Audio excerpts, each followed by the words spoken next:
高达翻新升级，用旧装备，沉寂3年再次登场。机动战士高达 Seed Freedom 剧场版设定先行解说。机体型号 ZGMF1027M 决斗迅雷高达是扎夫特与终端机组织于CE75年前先后共同改造的机动战士高达。从名字中带有决斗和迅雷的字样可以看出，这一型机体是在决斗高达的基础上融合了诸多迅雷装备的改进型机体。值得一提的是，自CE71年第2次亚金杜维战役结束以后，这架一直由伊扎克负责驾驶的决斗高达，直到CE75年前 Foundation 王国崛起之前，就再也没有出现过，使得决斗高达和暴风高达的去向成为了一个谜团。于是传出了2种说法，首先是地球联合发起了阿克太昂计划，将第1次大战时期投入的 GAT 系列高达进行改进，提升性能。这其中就出现了由幻痛部队穆迪霍尔克罗夫特驾驶的决斗高达，包括他的队友萨姆斯科扎驾驶的暴风高达也有出现。而另一名队友史温驾驶的机体则有所不同，是在强袭高达上进行了较多改进的强袭高达一型。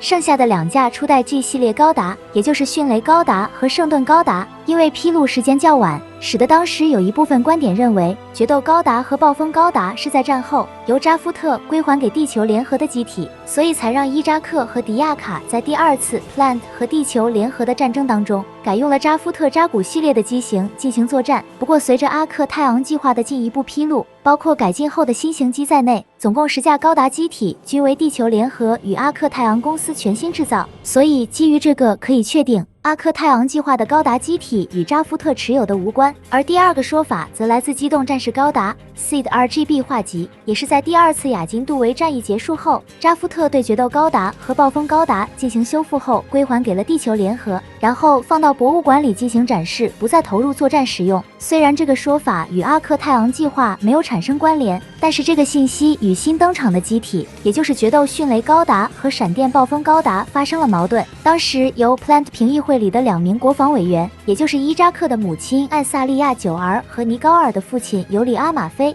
，2人共同主导了2架高达机体的改造工程。虽然艾萨利亚9儿在第1次大战时期与前议长帕特里特萨拉同属于激进派，但在战争结束后退出了政坛，自身的政治观念也开始发生了变化，然后逐渐与克莱因派走近。接着终端机组织也参与到了这2架机体的改造工程当中，于是2架机体都送到了终端机组织的秘密工厂进行改造工作。所以在这里可以做出定论，决斗高达和暴风高达均没有归还给地球联合，而是在进行维修改造后进行了封存。在与新兴国家 Foundation 王国进行战争时，经过改造后的决斗高达和暴风高达这才得以重新启用投入战斗。由于改造的幅度不算很大，一登场就辨认出是在决斗高达和暴风高达上改造的机型。而在这些变化当中，其中一项就是前面已经提到的，也就是将迅雷高达的装备集成到决斗高达上。可以发现在左手臂上装备了迅雷高达的富朗索火箭矛，该装备发射出去后就会展开成钩爪的模样，尾部带有绳索来辅助机体进行作战，除了可以用来抓取之外，也能直接对敌进行攻击造成伤害，但是使用难度较大，不容易熟练掌握。而在另一边手臂上装备了2发长枪飞镖高速穿甲弹，数量上要比迅雷高达的3发少1发，在攻击大型目标时能够贯穿宇宙战舰的基层装甲，进而在内部进行爆破来提高毁伤能力，十分适合用于进行奇袭作战。剩下还跟迅雷高达相同的地方是，在腹部正面下方位置增加了一个喷口，来方便机体进行正面朝向的机动动作，使其有利于适应更多特定作战环境。接着是右手携带的装备，仍为57毫米口径的高能光束步枪，这个是决斗高达装备使用的武器，外形看上去基本没有什么变化，同样底下带有榴弹发射装置，可用来发挥火力打击功能。防护上虽然从 PS 装甲升级到了 VPS 装甲，但决斗高达本身还是显得过于单薄，所以继续沿用之前强袭施装的方式，在肩膀、胸口、手臂、裙甲和腿部等位置均外挂了一层附加部件，从而提升了机体的防护能力，但在整体上要更加贴合决斗高达机体的造型，对机体机动性能造成的影响远比强袭施装要小很多。增加的重量虽然目前还不得而知，但应该比强袭施装要轻。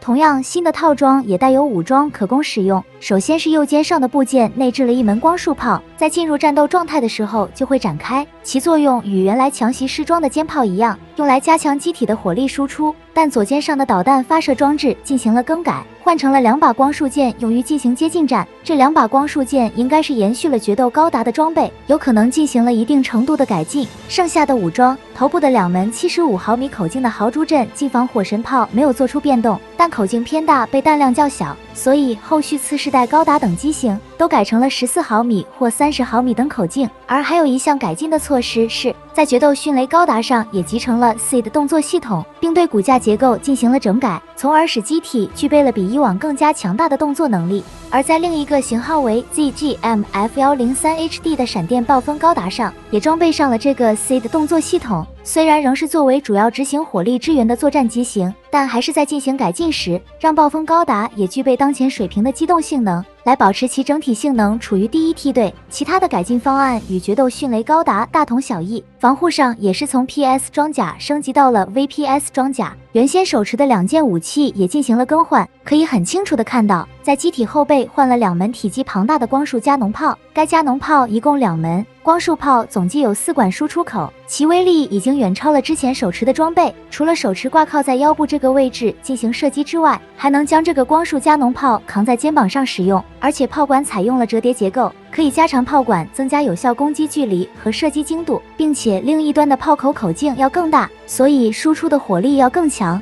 而原先腰部的观瞄设备则进行了改造，也就是在其基础上增加了光束枪，只要向前抽出就可以进行射击，可以跟光束加农炮一同射击，来增加火力输出和打击范围。还有就是在肩膀位置的导弹发射装置也进行了更改，换成了新型火控系统，用于支持进行火力打击。这套火控系统性能十分强大，使闪电暴风高达的作战性能上升了一个台阶。原先的12发导弹发射装置没有选择移除，而是从肩膀位置挪到了后背。导弹的发射方式与水面舰体的垂发系统一致。为了进一步提升作战能力，决斗迅雷高达和闪电暴风高达都改用了核引擎作为动力，这就让这2架容易陷入电能不足困扰的机体从根本上解决了电能供应不足的问题，相应的也就具备了使用流星号进行作战的能力，能够使用流星号进入全爆发模式对敌进行重大打击。所以在与 Foundation 王国和扎夫特激进派的战争当中，决斗迅雷高达和闪电暴风高达就部署在了永恒号上，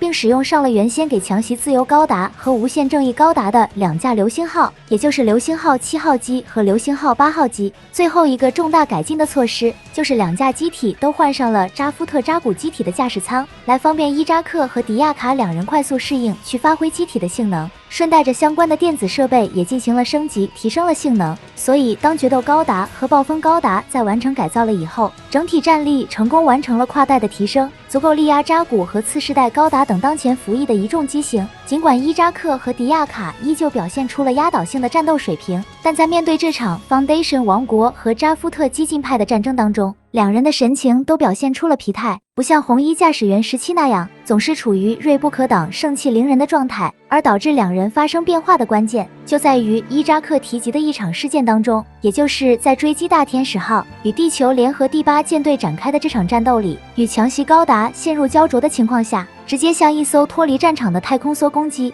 从而造成了大量平民伤亡的重大事件。尽管伊扎克当时认为这是地球联合军队搭乘的交通工具，但是战后就这一事件，伊扎克还是受到了战争责任的追究，甚至还包括了战争罪的指控。而迪亚卡则深陷被指控投靠敌方阵营参加战斗的麻烦。不过后来在新任议长迪兰达尔的操作下，2人免去了相关指控，得以继续留在扎夫特服役。然而决斗高达和暴风高达似乎成为了2人心里的阴影，就这样被封存了3年，没有选择使用，直到扎夫特激进派重新崛起，这2架高达机体才终于重见天日，为这股反动力量画上了句号。